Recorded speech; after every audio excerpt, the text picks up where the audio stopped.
Hello, welcome to my channel. Thank you for watching Ming Daily. So this is week 3 of my internship in AstraZeneca. So the sun is really bright this morning. It's like 7 a.m. in the morning only. For the first time, I don't have to wear my jacket. Also this outfit, I wore it like 4 or 5 years ago in my previous work experiences, so I don't really change much clothes, do I? Hello, this is day 11 of me working in AstraZeneca. I didn't do much today, a lot of personal reading.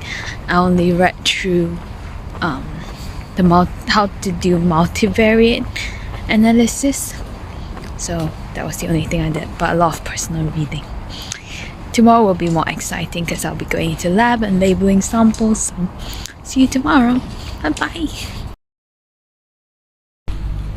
Hello. This is day 12. Oh my god, so many numbers now I can't count in my hands. So yeah, this is day 12 of me working in AstraZeneca. Today has been a very eventful day. I talked to many people, and I love being in AstraZeneca even more. Also, I'm walking back home, and I thought I'd vlog on the way home because I really don't feel like sitting down and vlogging for a period of time. So in terms of work, I went on to the electronic laboratory notebook, so ELN. I still didn't manage to get it downloaded in my own PC, but I used an online desktop which was great, which works well. For the ELN, I logged in, so I put like very admin stuff, so just created codes, like labels for each sample, so that I can label each sample, and then when we run through the analysis, we're able to identify which samples what the data correlates to. So, and then in the afternoon, I was in the lab just sticking the labels onto containers so that later on we can pop the samples in.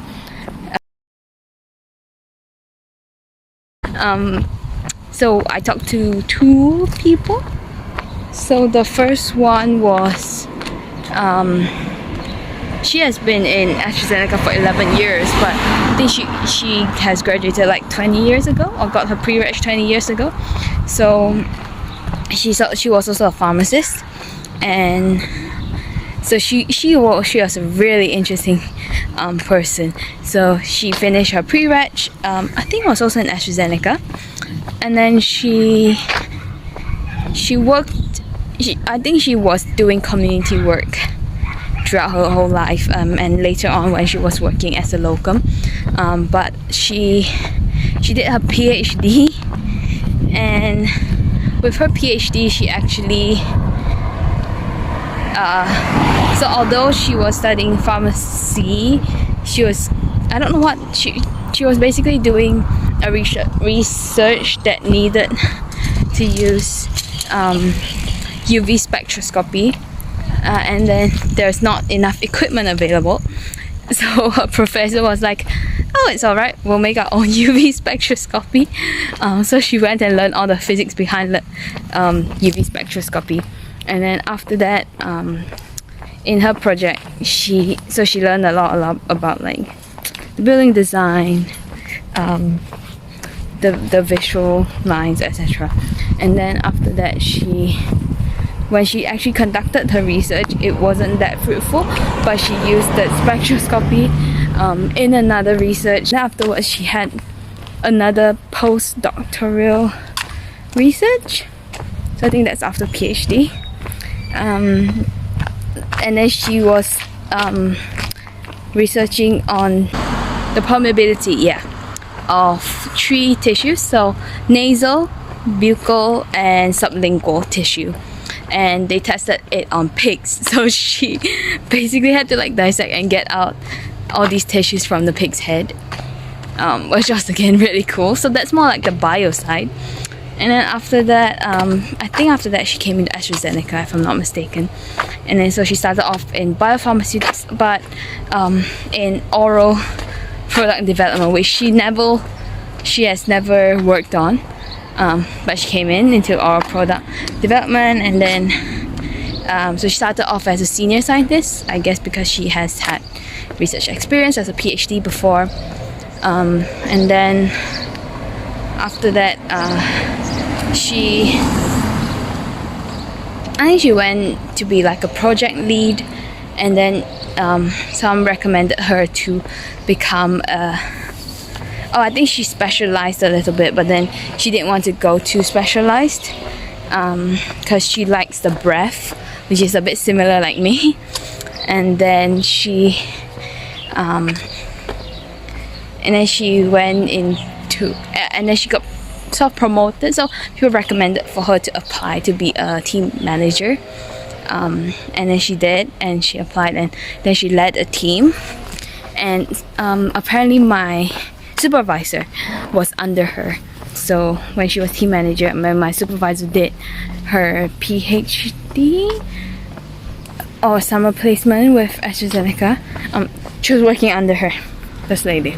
And then she moved into a digital healthcare team. So I think that was quite recent, 2016 if I remember correctly.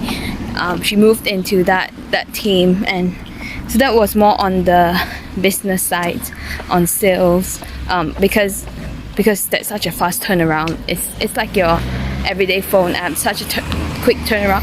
So how do they manage the business and sales part?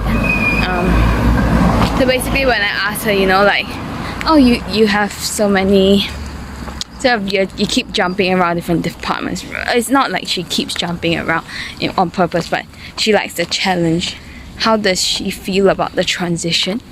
And she said, there's always things that you can bring forward from your previous experience, and then in your new job, in your new role, you can always use your previous experience to support yourself, which I personally find discovered once I come into AstraZeneca. Although in the past I was doing some odd internships not really related to so-called pharmaceutical science, but they're kind of related in some ways. I can use the skills, I can apply the skills somewhere else. So that's a bee. Fly. Yeah, so I think that's something worth sharing, which is that there are always transferable skills, so don't always feel like the first thing you do, you need to be in a big industry or in AstraZeneca or in a big company. Yeah, and then the next person I spoke to, he was also a pharmacist. He's quite young, but he got raised to the role of associate principal scientist. So it's quite a high role, above senior scientists. You can be that. Normally people take 5-6 years, maybe 10 years even. There was one that just recently got promoted. He was senior scientist for almost 10 years, and then he got promoted to associate principal scientist. But this guy, he just worked for 3 years and he managed to land himself the role. So I guess very knowledgeable and very hardworking, definitely. So what's interesting about him is that he is actually working on early stage drug discovery. So you know how in my department it's more on formulation, on late stage, where the medicine is, the drug is almost going into becoming a medicine. So what he is doing is he is at the phase where they're finding new compounds to make into drug, to identify oh, this is the compound that we want. Yeah, and somehow similarly he did his PhD in UCL, so sponsored by AstraZeneca, but he did his PhD in UCL.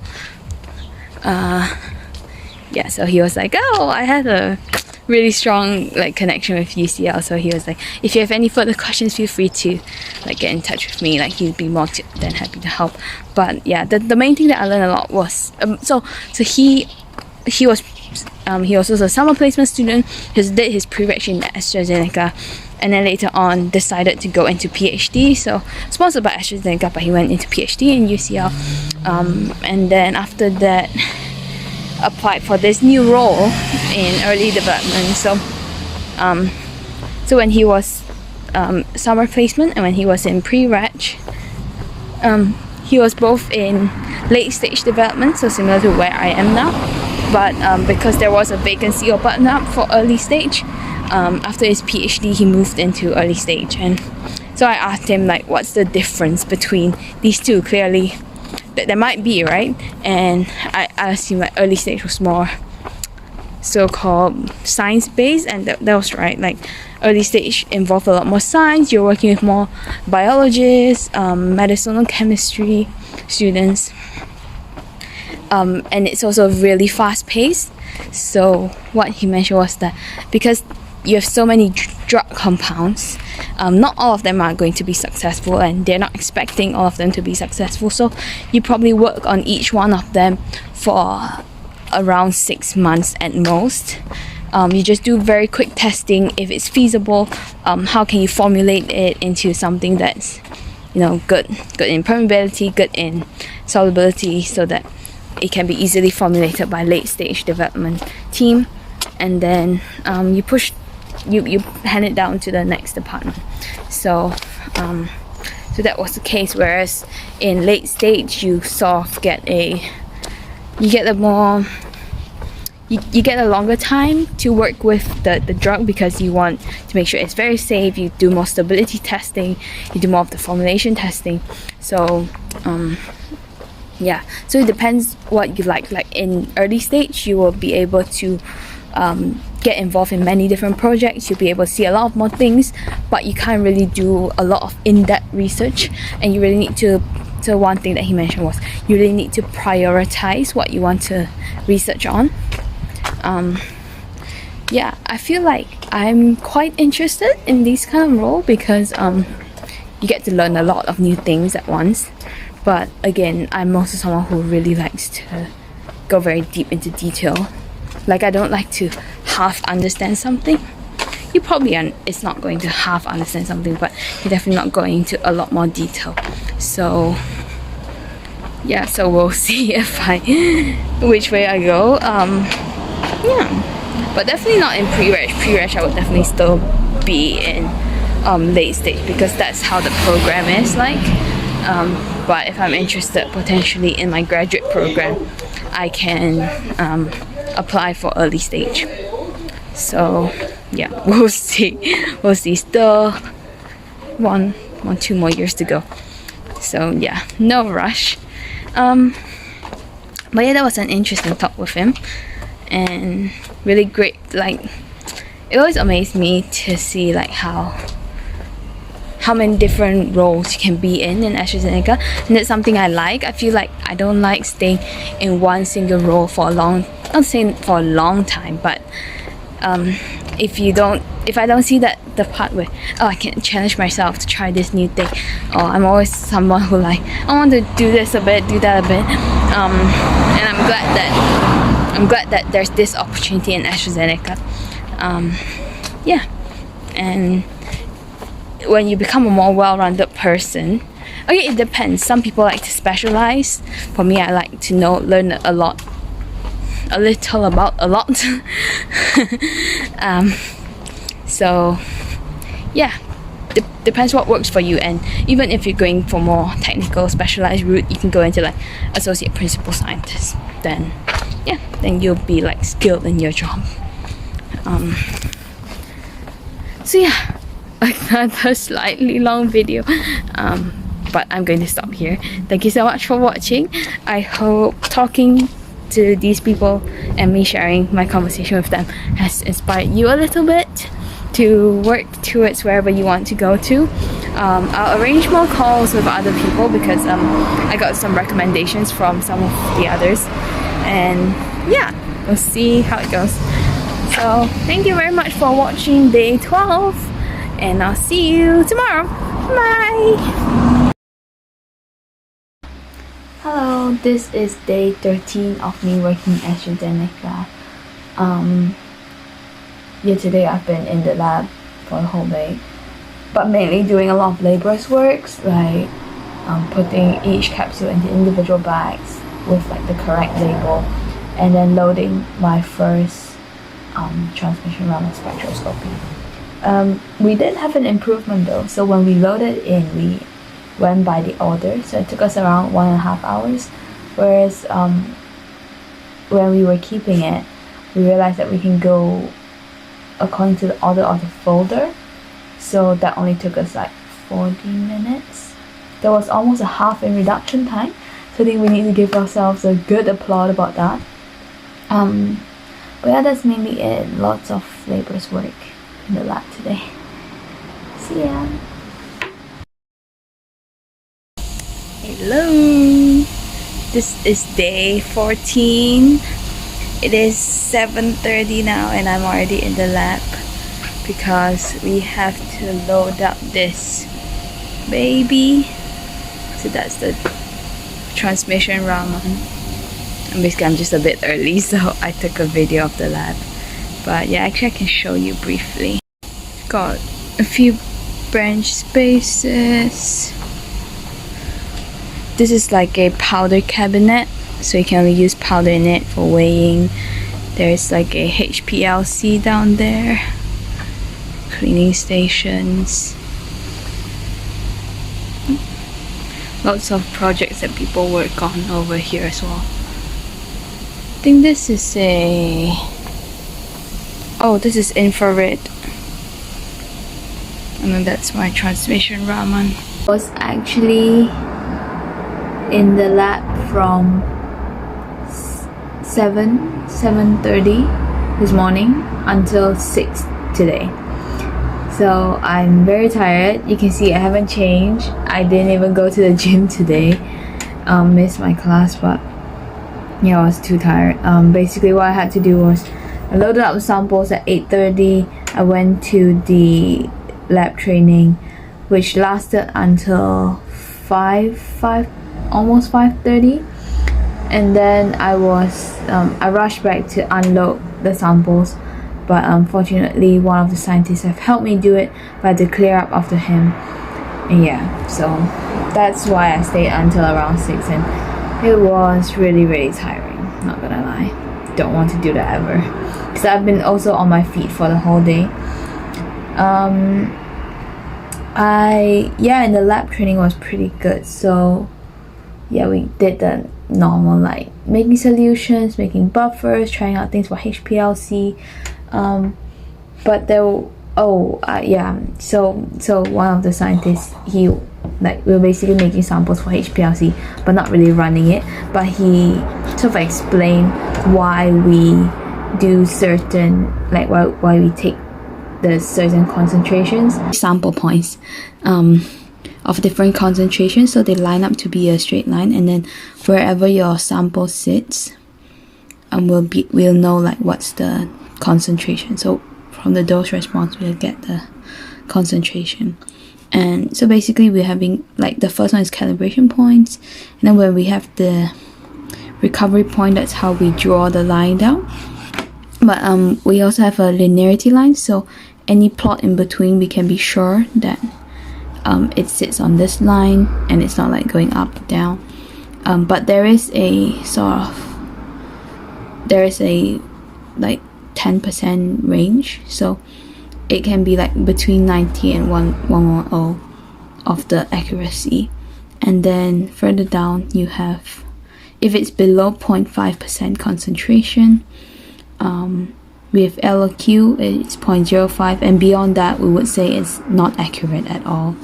And that's for this area, and then this has like a 50% accuracy because the numbers are so low. But yeah, that's a bit of why we do that for the HPL. That's day 14. Thank you so much for watching. Bye. Also, tomorrow I'll be working from home, so thank God. I can sleep in a little bit, don't have to walk to work, and yeah, a lot of the things I have to do is at home, so I'll be working from home tomorrow. Hello, this is day 15 of me working in AstraZeneca, and as mentioned yesterday, I'm working at home. It didn't feel more relaxing, to be honest, because I'm constantly thinking, oh, I should be doing work, and it's also very hard to cut off. And it's not like there isn't any work to do, because we had one meeting, so like the catch-up meeting, and then before that I was like working out something that I actually think was meant for me to do next week when my supervisor is away today and on Monday, and I think it was meant for me to do it on either days, but I just thought that I would do it first before the meeting and then run it through the meeting with the other members. So that's what I did in the morning, basically creating a spreadsheet on how I would fill in the blanks, how I record, and then during the meeting we ran it through, and then had to make some changes. So I met up with the other scientists at around 2 online to go through the changes that I've made, but that wasn't very long. That was like half an hour of a meeting, and then just doing some final touch-ups. And so we finished our first meeting at around 12. At a bit of lunch, I was finishing up my report from yesterday's lab work. So just writing down like what I've done, what materials I've used, what materials I've collected. So that was the day, and during the check-in with my manager, so that was around 1:30 because we had a bit of a delay.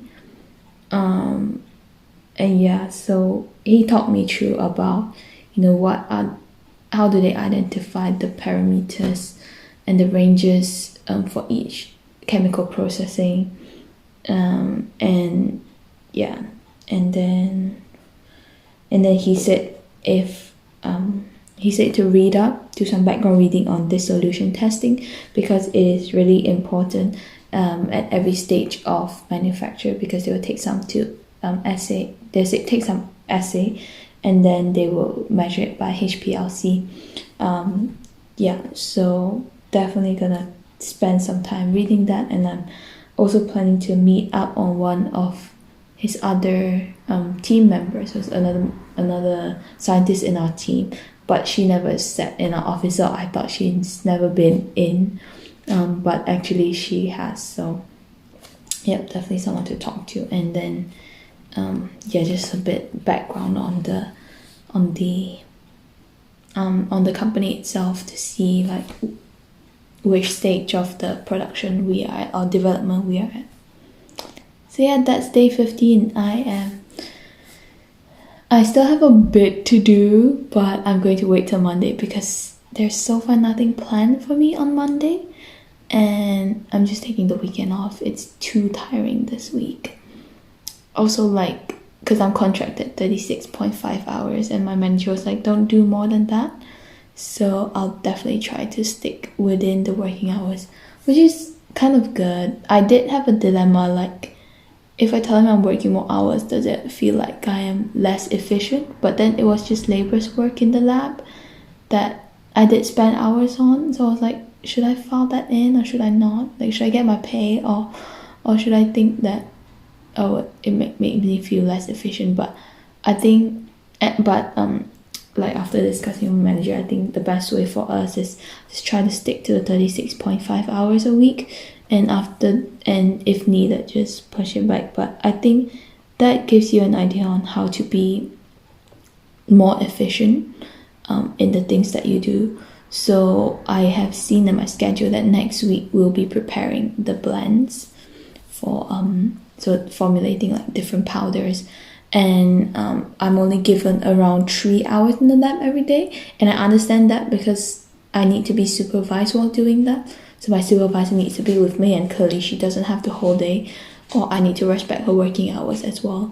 So definitely need to sorry, definitely need to plan and work very systematically, very organized, and be very efficient during the time in the lab. It's not waste time, not waste that 3 hours in the lab. So yeah, I guess that's the challenge for me next week. Thank you very much for staying tuned to Ming Daily, and thank you very much for staying and watching the 3rd week of my internship. It has been a very, very fast week. Yeah, but it has been getting super exciting because I'm starting to do the lab work, and a lot of the time there are processes that you never thought of as important, but they actually are. So the scientists have all been very patient with me, and just guiding me through. And I think it requires a lot of being adaptable, thinking on your feet. How do I best make use of, like, let's say this, like, best make use of what we have in the lab. Sorry. To quickly, like, to finish the work in an organized manner, because a lot of times when we do experiments in school, we already have all the materials prepared out for us, but sourcing these materials and identifying which ones to use are actually something that you have to find out yourself.